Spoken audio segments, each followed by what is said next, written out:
Noa Essengue. Why do you want to talk about Noa Essengue? He's in a good spot right now in the sense that everybody else is done playing right now, and he has a whole opportunity to keep doing things.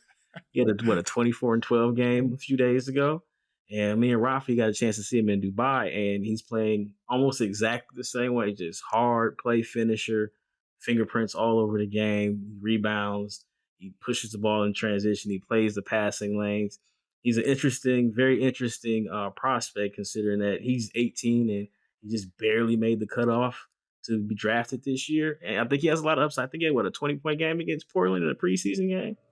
And it's just a matter of trying to figure out, like, how do you harness all this ability? And I also think that it helps that Pascal Siakam is playing in the finals. And Pascal had a similar energy guy now. Again, he turned into a playmaking four, but maybe that's what Essengue could be long term. But I think he's in a good spot.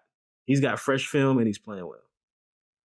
Ulm's in the middle of the playoffs right now. He had 22 and 14 in game 1. Game 2, not quite as good. 7 points on 2 of 5 with 8 boards. But the 8 boards, Rafael, he always seems to impact the game beyond scoring, right? With Essengue. Like, it's not just about scoring with him. That's like what could turn him into something special.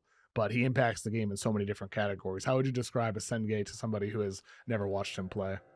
So my comparison for him is like a combination of Sean Marion and Tayshaun Prince. Marion could get you 15 to 17 points per game without a single play ran for him. And James and I, we saw him in Dubai, I think it was last spring. He had like 33 points and 17 rebounds. I don't even think he hit a single jumper that game. He missed like 8 free throws too.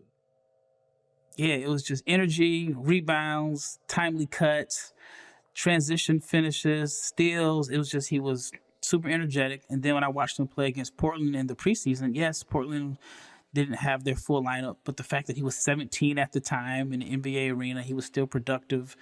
I think the sky's the limit for him. And I think defensively, maybe he can be like Tayshaun Prince, just this long, switchy defender that can guard 1 through 4. Him being thin could help as far as him like chasing guys off screens and around screens. So I really like him. And just what I saw based off like the first playoff game, it made me think of Bilal Coulibaly a couple years ago, who just saw his draft stock skyrocket because he was playing in the playoffs.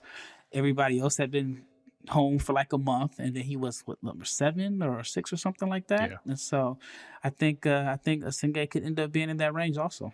Why is he not like top 4? One, I think this is a year probably. There was so much attention on college basketball this year, which is good.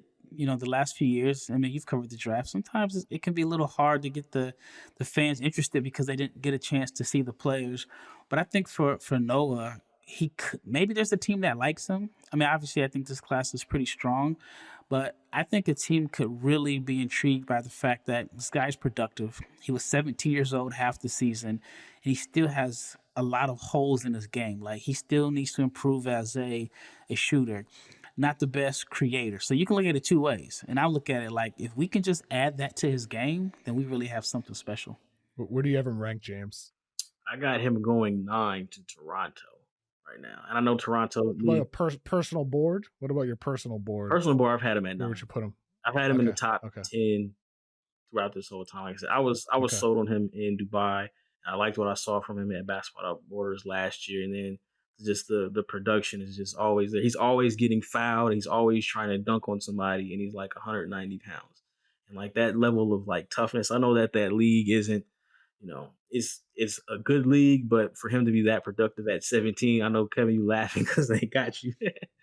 But I know all about that team and that league and those orange jerseys. I know all about Let me give you your props, man, because you laugh that off every single time. I know some people would be like, I don't want to talk about it, or they dance around it. Like, if you're not making mistakes as an evaluator, it's not even your fault half the time.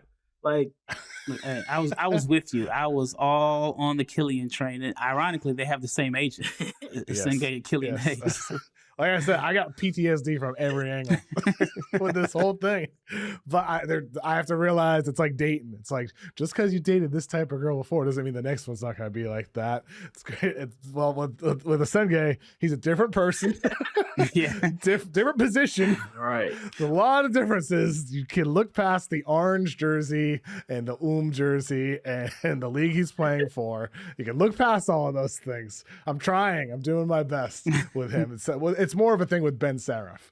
With Seraph, it's like there's some of the questions with him, with the jumper and all that, like there was with Killian. But I love Essengue. I think he's a top 10-ish prospect for sure this year, and maybe he ends up way higher in redrafts in the years to come.